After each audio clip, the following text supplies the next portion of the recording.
Hello friends, कैसे हैं आप सब? बढ़िया। चलिए फ्रेंड्स, अभी आप देख रहे हैं मैथ्स का ये सेमेस्टर एग्जाम का प्रश्न पत्र है। 2024-25 का ये प्रश्न पत्र है, यानी कि इसी सेमेस्टर का बीएससी फर्स्ट सेमेस्टर मैथमेटिक्स का एलिमेंट्री कैलकुलस का ये प्रश्न पत्र दोस्तों रायपुर के डीवी गर्ल्स कॉलेज का ये प्रश्न पत्र है।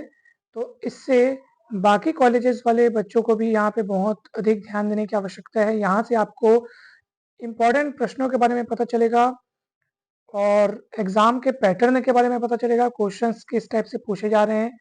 तो ध्यान से देखिएगा। साथ ही साथ हम यहाँ पर जो ऑब्जेक्टिव प्रश्न हैं उन सभी ऑब्जेक्टिव प्रश्न के सॉल्यूशंस के बारे में भी बात करेंगे कि उनका उत्तर क्या क्या होगा, और जो बाकी प्रश्न हैं उन पर भी चर्चा करेंगे। तो वीडियो को शुरू से लेकर लास्ट तक देखिएगा दोस्तों।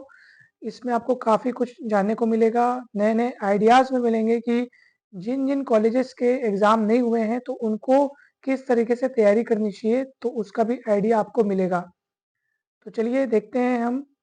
इसमें सबसे पहला क्वेश्चन देखो यहाँ पर, खंड अ। तो सेक्शन ए में आपको ऑब्जेक्टिव अर्थात मल्टीपल चॉइस क्वेश्चंस पूछे गए हैं, जिसमें पहला क्वेश्चन जो आपको दिख रहा है वो ये है, फलन एफ एक्स एक्स बराबर ए पर अपने असांतत्य रखता है यदि, तो फिर आपको ऑप्शन दिए गए हैं दोस्तों। इसको अगर अपन इंग्लिश में देखें तो वो ये होगा कि function F X has removable discontinuity at X equal A. तो इसमें आपका ऑप्शन ए करेक्ट होगा दोस्तों, ठीक है। ऑप्शन ए इसमें करेक्ट होगा, ठीक है दोस्तों। अपने असांतत्य को ही हम विस्थापनीय असांतत्य भी कहते हैं, अर्थात रिमूवेबल डिसकंटिन्यूटी, ठीक है। तो रिमूवेबल डिसकंटिन्यूटी भी हम इसी को कहते हैं, इसी का इंग्लिश नाम है, ठीक है दोस्तों। तो चलिए पहला क्वेश्चन हो गया। अब चलिए चलते हैं हम दूसरे क्वेश्चन में। तो दूसरे क्वेश्चन में आपको एक लिमिट वाला क्वेश्चन दिया हुआ है, limit x tends to 0 1 minus x की घात में -1/x। तो दोस्तों जैसा कि आप देख पा रहे हैं कि ऑप्शन ए यहाँ पे करेक्ट होगा, ठीक है। तो ई यहाँ पे इसका आएगा आंसर, क्योंकि इसको थोड़ा सॉल्व करना पड़ेगा। तो सॉल्व करने के पश्चात इसका ये आंसर ई आएगा। ये एक फॉर्मूला भी अपने आप में, आप इसको फॉर्मूले के रूप में भी याद किए होंगे, अगर आपने अच्छे से पढ़ के गए होंगे तो ये आपको याद होगा दोस्तों। चलिए देखते हैं तीसरा क्वेश्चन। तीसरे क्वेश्चन में आपको डी एन अर्थात nth derivative of a x plus b की घात में m, तो ये पूछा गया है। तो बहुत ही इजी क्वेश्चन है। हमने अनेक सारे जनरल फंक्शंस के nth डेरिवेटिव पर वीडियोस बनाया हुआ है, आप जरूर जाइएगा, जरूर देखिएगा, और बहुत सारे क्वेश्चन भी समझाए गए हैं। यहाँ पर इसका सही उत्तर होगा दोस्तों ऑप्शन ए, ठीक है। Factorial m upon factorial m minus n into A raise to the power n, ठीक है। A raise to the power n के साथ फिर कौन है, ए एक्स प्लस बी की घात में m माइनस n। तो ऑप्शन ए यहाँ पे करेक्ट होगा दोस्तों। चलिए चलते हैं चौथे प्रश्न की ओर। तो चौथा प्रश्न कहाँ गया ये, ठीक है। ए की घात x के लिए मैक्लॉरिन श्रेणी है, सबसे सरल सवाल। तो यहाँ पर दोस्तों ऑप्शन आएगा ए, ठीक है। सारे टर्म्स जो है वो प्लस में होंगे, ठीक है। तो ये भी आप पढ़े होंगे, बहुत इजी है। चलिए अब चलते हैं, चौथा के बाद आएगा पांचवा। ये पांचवा, एन घातीय वक्र अपनी अनंत स्पर्शियों को काटते हैं कितने बिंदुओं पर। तो यहाँ पर इसका सही उत्तर होगा दोस्तों ऑप्शन सी, n-2 बिंदुओं पर, ठीक है। A curve of nth degree cuts its asymptotes at n-2 points, ठीक है। चलिए अब आगे बढ़ते हैं दोस्तों। छठवां प्रश्न देखिए, आर त्रिज्या के वृत्त की वक्रता है, the curvature of circle of radius R is. Simple सी बात है भाई, सर्कल तो यूनिफॉर्म शेप में होता है ना, तो ऑब्वियस सी बात है उसका मुड़ाव जो है, उसका कर्वेचर एक जैसा है, ठीक है। तो जब उसका कर्वेचर एक जैसा है तो उसकी जो रेडियस होगी वही रेडियस ऑफ कर्वेचर होगी। और आप सभी को पता है कि रेडियस ऑफ कर्वेचर के उल्टे ही कोई अपन कर्वेचर बोलते हैं। तो प्रश्न में अपने को मतलब कि वक्रता पूछा है, यानी कि कर्वेचर पूछा है, ठीक है। तो आपको यहाँ पे क्या उत्तर लिखना है दोस्तों, यहाँ पर आपको उत्तर लिखना है 1/r। तो 1/r is the correct option, ठीक है।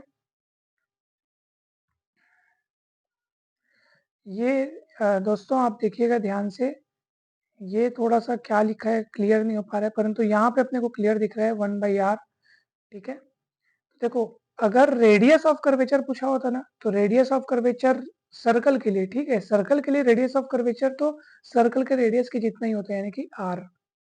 परंतु यहाँ पे अपने को कर्वेचर पूछा है, तो कर्वेचर क्या होता है? रेडियस ऑफ कर्वेचर का ठीक उल्टा होता है, ठीक है?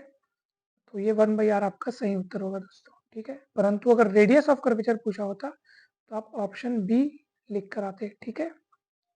चलिए, अब हम बढ़ते हैं आगे। 7वां प्रश्न, तो 7वां प्रश्न तो बहुत सरल है, सीधा-सीधा आपको यहाँ पे समाकलन का सूत्र दिया है यहाँ पे, ये आएगा ऑप्शन ए इज करेक्ट, ठीक है? चलिए, आगे बढ़ते हैं। अब 8वें प्रश्न पे जाते हैं, 8वां कहाँ गया? इधर। अरे वाह! ये तो इतना सरल है। समानयन सूत्र अर्थात रिडक्शन फॉर्मूला का ये क्वेश्चन है। तो integration sin x raised to power n dx हो तो इतने का आपको बताना है कि इनमें से सही क्या है। तो बहुत सरल सा है इसका उत्तर। इसका क्लू भी मैं आपको बताया था कि इसको याद कैसे करना है। तो इसके याद करने का तरीका क्या है दोस्तों? सबसे पहले तो मैं आपको बता दूं कि इसमें ऑप्शन बी करेक्ट होगा, और इसको याद करने का तरीका ये है कि देखो साइन एक्स का समाकलन क्या होता है? Minus cos x. तो देखो यहाँ माइनस दिख रहा है आपको, माइनस कॉस एक्स दिख रहा है ना, बस इसी हिंट को देखो, इसी क्लू को देखो, ऐसे याद कर लो आप। साइन एक्स का समाकलन है ना, इंटीग्रेशन ऑफ साइन एक्स क्या होता है? Minus cos x. तो इस तरीके से आप याद रख सकते हो। हालांकि यहाँ से लेकर के इस लाइन तक पहुंचने में तो अनेक अनेक सारे स्टेप्स हैं, और इस पर वीडियो भी बनाया गया है, आप जरूर देखिएगा दोस्तों। चलिए, अब हम देखते हैं अगला प्रश्न, अर्थात 9वां प्रश्न। कहाँ गया 9वां प्रश्न? चलिए देखते हैं 9वें प्रश्न को। ये देखिए 9वां प्रश्न, कितना सरल है 9वां प्रश्न। निश्चित समाकल अर्थात डिफाइनाइट इंटीग्रल का सीधा सीधा आपको एकदम सरल सा सवाल दिया है। तो ऑब्वियस सी बात है, आप पहले यहाँ पे एक प्रॉपर्टी लगाएंगे, उसके बाद दोनों को जोड़ेंगे, जोड़ने के बाद फिर इंटीग्रेट करेंगे। ये तो पूरा कट जाएगा, तो 1 का इंटीग्रेशन x होगा। लिमिट रखेंगे 2a माइनस 0 2a आएगा, और 2 पलट के डिवाइड हो जाएगा, तो 2a/2 यानी a, यानी इसका सही उत्तर होगा a, ठीक है? ऑप्शन सी यहाँ पे करेक्ट होगा। तो चलिए, अब हम बढ़ते हैं आगे। 10वां सवाल भी बहुत फेमस फॉर्मूला है, इंटीग्रेशन डिफाइनाइट इंटीग्रल का ही फॉर्मूला है। माइनस ए टू ए है ना भाई, integral minus a to a f x d x is equal to 2 times of 0 to a f x d x. तो ये तभी होता है जब फलन सम होता है। फलन सम मतलब फंक्शन इज इवन, ठीक है? तो इसको भी आप याद रखिएगा दोस्तों। चलिए बढ़ते हैं आगे। तो ये आपका 10 प्रश्न कंप्लीट हो गया। अब देखो लघु उत्तरीय शॉर्ट आंसर टाइप क्वेश्चंस कितना बढ़िया तरीके से पूछा गया है। चलिए, गणित के क्षेत्र में ब्रह्मगुप्त के योगदान को लिखिए। थ्योरी क्वेश्चन तो दोस्तों आपको तैयार करना ही है, बहुत सरल है, आपको बस कहानी जैसा उसको पढ़ना है और ये बिल्कुल तैयार हो जाते हैं। 2-3 बार पढ़ेंगे तो आपको याद हो जाएगा।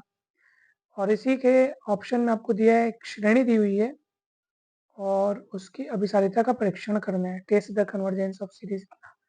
बहुत सरल है, बहुत इजी है।